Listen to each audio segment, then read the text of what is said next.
Why are America's children being ranked last place in class? Coming up. Shocking findings in latest school research. The effects of zero tolerance. And the sordid profession hundreds of thousands of college students are being forced to.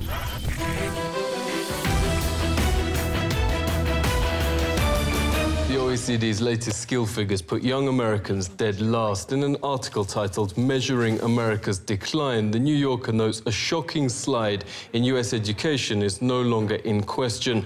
In reading, The New York Times writes Hong Kong and Russia are top, while Finland's first at numeracy, the most highly valued skill in the workforce. America's not just lagging, but, quote, dead last, and by a long way.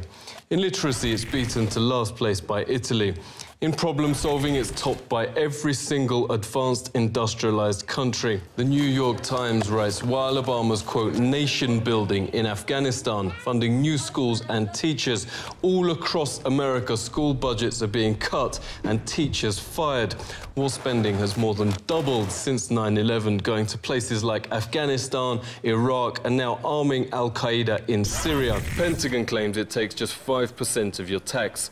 But economics professor Jürgen Brau discovered vast expenditures from military debt repayment to veterans affairs, nuclear weapons, and many, many other direct war costs that taxpayers are unknowingly paying for. Brau found an astonishing 68 cents of your every tax dollar now goes on foreign wars. The education of a new generation of Americans gets 5. Professor Peter Kuznick's co-author of The Untold History of the United States with Hollywood director Oliver Stone. Professor Kuznick joins us. It's great to see you. What happens in states that choose war over school spending? The thing that threatens the United States more than terrorism, more than anything really, is the failure of our educational system. It's the worst of both worlds. They have the debt and they don't have the education. What's going to happen to the U.S. is what's happening already. The United States is declining. You know, our Untold History project is dedicated to burying this myth of exceptionalism. We think it's noxious. Obnoxious and noxious, both. You know, it's dangerous for Americans to think that they're God's gift to humanity. Yeah, what worries you about the direction America's schools are going in? One of the things the United States was exceptional in a negative way is have these armed guards and metal detectors, and in some states, they want to arm the teachers. US education itself's now, quote, militarized and criminalized. Razor wire, surveillance cameras, gun-toting security guards and militarized officers with police dogs roam the grounds. ABC reports they're breaking girls' arms unprovoked. He went from 0 to 60 without any provocation. Had this been a regular person doing this, that person would have been criminally charged. Another school security guard broke a girl's wrist, reports Fox News, for spilling some crumbs of a birthday cake, then arrested her. When her mother went to school to find what happened, she was arrested too. And just for taking this photo of the security guard, a classmate was arrested for good measure.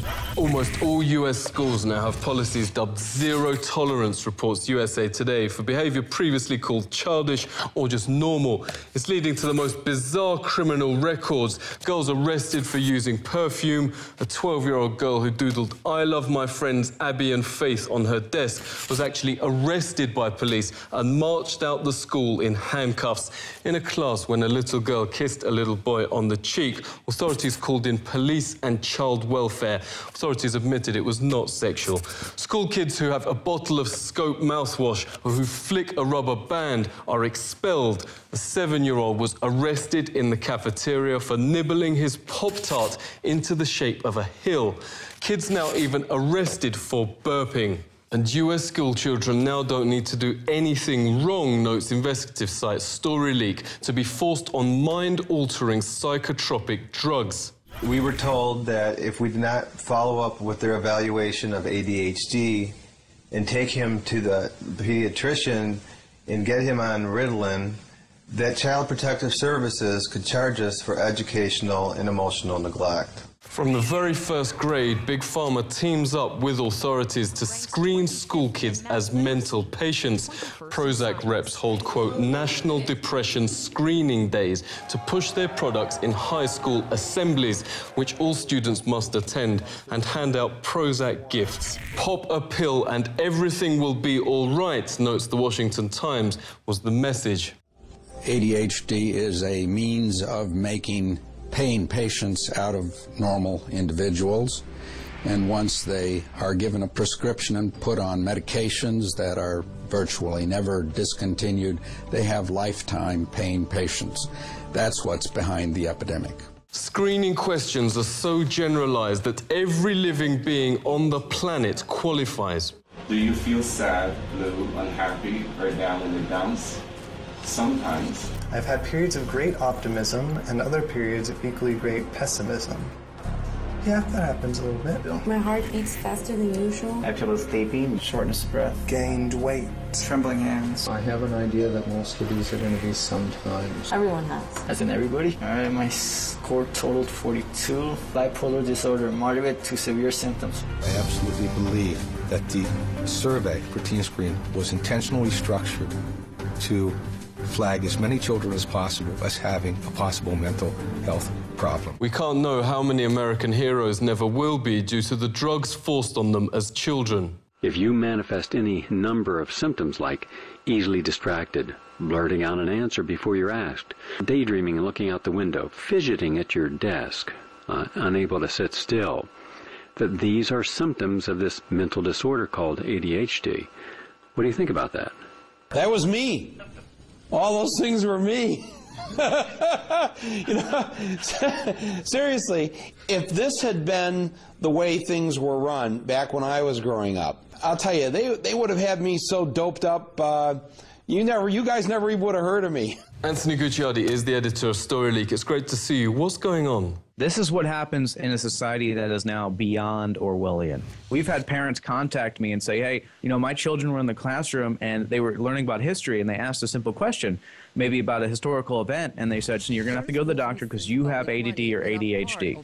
Just being active, just having an active mind now is against the system. It's now considered a mental illness. Yeah, what happens when someone takes these drugs? When I was very young, in the classroom, I was speaking to my peers and I was asking a lot of questions. They sent me to my doctor, and I filled out a form. I think it had 5 questions on it. The number 1 question was, who is your hero or who is your idol? And all of these weird Orwellian questions that had nothing to do with actual science at all. It was all your, opinion. And then the doctor came in and said, yeah, he likes to, he likes to listen to music and all this rock music and stuff. I think he probably has ADHD, and he prescribed me pills that I need to take every single day. And when I took them, I felt like a complete zombie.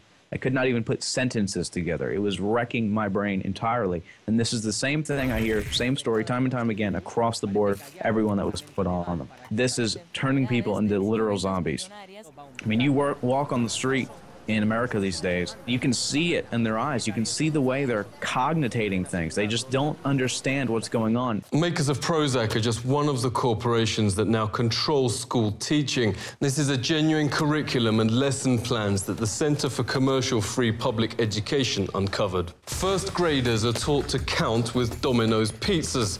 Geography is taught as cities where Tootsie Rolls has factories. First graders are taught to read through Kmart, Pizza Hut, M&M's, Jell-O and Target logos. For biology class, students have to watch Exxon's video that the Valdez oil disaster was, quote, a great example of environmental protection. Kids spend a whole week of academic time learning the life cycle of a Nike sneaker. In return for giving Coke exclusive pouring rights, the Colorado Springs School District pledges to make their students drink, quote, at least 70,000 cases of Coke a year. The official nutrition curriculums created by McDonald's and fried potato chip manufacturers. Half of all schools in the US are forced to watch something called Channel 1 TV in class every day. A Johns Hopkins University study found an incredible 80% of the content was non-educational fillers and ads. Save $5, text CLEAN to 467-467. Clean and clear and under control. Josh Golin's Associate Director of the Campaign for a Commercial-Free Childhood, CCFC. It's great to see you. Why shouldn't corporations write the school curriculum? Kids go to school with the expectation that in their best interest. If they're just seeing messages from McDonald's or Coca-Cola because they paid the most, that's the antithesis of education. A few decades ago, top universities like Berkeley were completely free. Government cuts are pushing fees to impossible levels. A Stanford science degree cost $42,000. At a top German university, the same degree is $150. Forbes points out public funding keeps it around the same cost as in Kenya. German firms like Mercedes, Siemens and Porsche get to pick from thousands of top qualified engineers each year. Now in the US, an astonishing 400,000 high school graduates each year who want to go to college can't afford it. If they want a higher education, most teens must borrow astonishing amounts. I'll definitely be over $100,000 in debt by the time I graduate, so I'll be paying that off for the rest of my life. Robert Applebaum also expects to be paying back tuition fees for the rest of his life. His petition for the Student Loan Forgiveness Act garnered over 1 million signatures. Robert joins us. Thanks very much for coming on. So Congress just cut another $1 billion in school funding. How will this situation end? An idiocracy. We will have a nation of dunces, of people who are completely uneducated because they can't afford to go to school. The figures are astronomical. People getting into $200,000, $400,000 worth of debt. We will only have the elite rich who are able to afford to go to college. To pay their way, hundreds of thousands who do get to college are turning to prostitution. Students are now the major users of the many sites which hook up young girls with rich older men for sex. In return, sugar daddies, as they're known on the sites, fund part or all their college fees. What do you think we ought to do now? What are you thinking is a good idea? Well, I have a couple of thoughts. Yeah? I'm a man after all. Yeah. So I know that it's not right. It says in the Bible it's not right to sell yourself for money. And times like what I'm going through right now, I feel like there's an exception. The New York Times writes, American companies now rely on qualified foreigners from countries with more effective education systems. The US is actually now, quote, staking the nation's future on a steady stream of skill from abroad. American exceptionalism is regularly invoked by Barack Obama and other members of the establishment. The New York Times writes their speeches often claim the US workforce is, quote, the best in the world. May do wonders for self-esteem. Times warns that for a long time that's just not been the truth. And the way America treats its younger generations, that it's rock bottom, seems hardly surprising. Seek truth from facts. This is The Truth Seeker.